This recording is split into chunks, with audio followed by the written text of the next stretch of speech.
Hello, hello, truth seekers all over the world. This is Matthew Beavers back to the Covenant. Hope you're having an amazing day wherever you're at. So in this video, I want to discuss a very important question. Why the lie? So if you're ever talking to somebody about the true shape of the earth, and this question comes up, send them this video or share some of the stuff I'm going to share in this video. So I know a person, a pilot, who actually live next door to him. Interesting.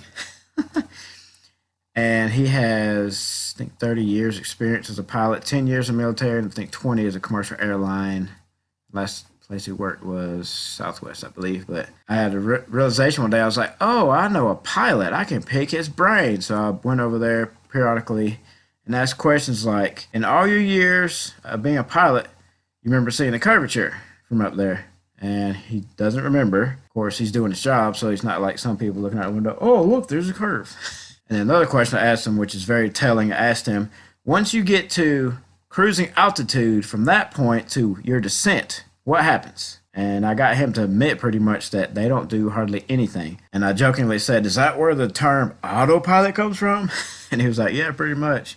He said they make slight adjustments, but for the most part, they don't do much. So that's very telling. So me and my wife were over at their house, I think one day last week, and the true shape of the earth came up. And of course, they were mentioning the normal stuff. Gravity came up and other topics. And then his wife, eventually he went and got on the phone. She had stuff to take care of. And we were just discussing it with his wife. And she brought up why the lie. She didn't say why the lie, but she pretty much was like, why does all this matter? Da, da, da. So I want to cover that in depth in this video. Hopefully it'll be under 10 minutes, hopefully.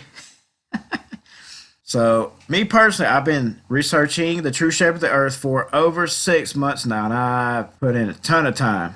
I've definitely put in some reps. I have a ton more to learn, but I've learned a lot. But during this time, I've had a notepad on my phone entitled Why FE Matters. And periodically, I go back to it and add different reasons why I think it matters. And at the top of it, I got, if they are lying, there's a reason they're lying. So, I want to read, I got 16 reasons, and I'm sure I could add more, but if there's one that you think, and it's not on this list, I don't mention it, I would love for you to leave it in the comments, because everybody has different perspective on things, and people think differently. So number one, it's a mockery to the entire creation story, including the weekly Sabbath. Number two, the heliocentric model Earth is just a ball spinning in a vast space filled with billions of other planets, stars, and galaxies.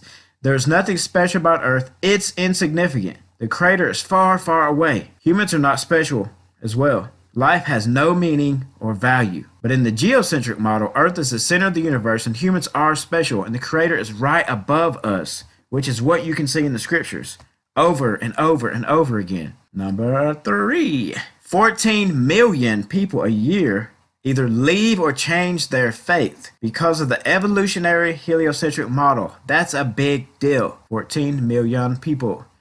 Number four, we are programmed from our culture to read scripture and not believe what it says about his creation, especially Genesis chapter 1 specifically, to question if scripture really is true or not. Number five, the Big Bang Theory and evolution are connected to the heliocentric model, which teach us the Most High is not real. Some of these kind of mesh together, but just read them anyways. I hope you're blessed by them. Six, it's all hiding the Creator from the people of Earth to keep them distracted from him. Ancient Aliens is a great example of this in their propaganda that they push. Ridiculous. Number seven, it's helping people come to keeping Sabbath and the feast days, including atheists. So it's helping people to come to the truth of the scriptures. Number eight, NASA, yep, you know I had to mention NASA here, gets over $50 million of taxpayer money to lie about space travel, and the shape of the earth every day. Now, I've heard different numbers from 50 to 65 million, so I'm just going on the low number here. But you do the math on that, that's billions every year for them to lie, deceive, and give us a bunch of great CGI. Number nine, the heliocentric model was developed by Freemasons, Jesuits, and occultists, so it has satanic origins. So if we believe in it, we are believing in satanic doctrine. That's a stout one. Finish just on that one. Number 10, believing the truth matters. If you don't believe in the truth, you are believing in and accepting a lie. You are being deceived. Number 11, Believers reject evolution and the Big Bang theories, but accept heliocentric model and the Earth being a round globe when Scripture doesn't even show that. Some of them even try to prove the heliocentric model from Scripture, misrepresenting verses like Isaiah 40, verse 22. The problem is that the heliocentric model of the universe and evolution are intimately yoked together. You can't have one without the other. It's like a peanut butter and jelly sandwich. 12. NASA's satanic origins. It was started by Aleister Crowley, Nazis, Freemasons, and magicians. Their programs and missions are almost always named after pagan deities like Artemis, Apollo, so on and so forth. Number 13. If they can get you to believe the lie about the shape of the earth and how the universe really looks, they can get you to believe all kinds of lies. The heliocentric model is programming to put your mind in a prison and control you. So, we know what's going on in the world right now. We know it's not all true.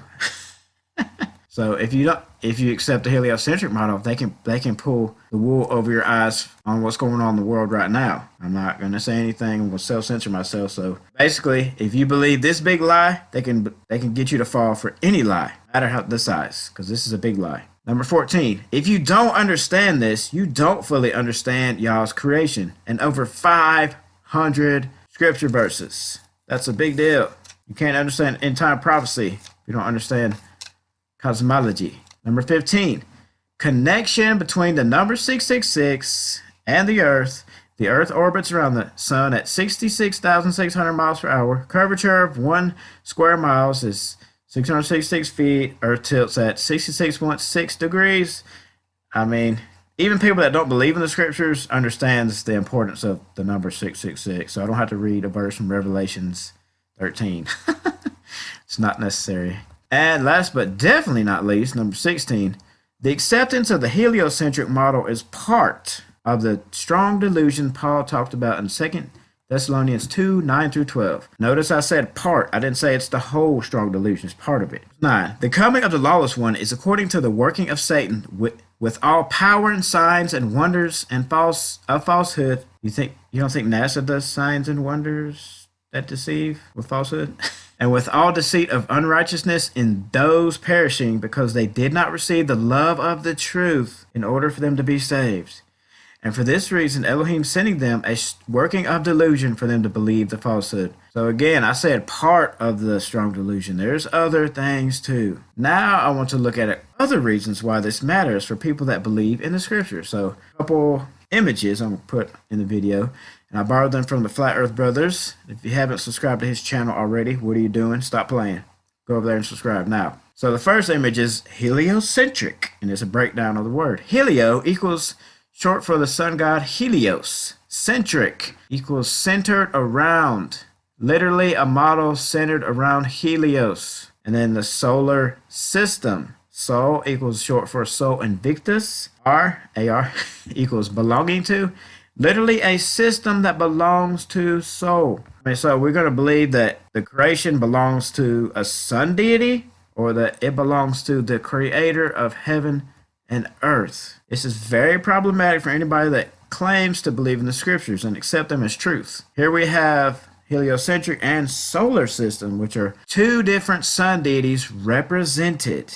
And sun worship is condemned in the scriptures. You can see that easily in Ezekiel 8. There's no getting around this next statement. The people that put the heliocentric model in place are sun worshipers. So if you are ever talking to anyone and they ask, why does all this matter? Or you get to the question, why the lie? Send them this video or quote some of the stuff that I'm talking about here. So I hope this video was a blessing. If it was, do me a favor, share it. If you disagree or agree, I'd love to hear from you in the comments. And if you haven't already subscribed to the channel, please do. And keep being awesome truth seekers and just get out there and seek the truth. Question things. Thanks for watching.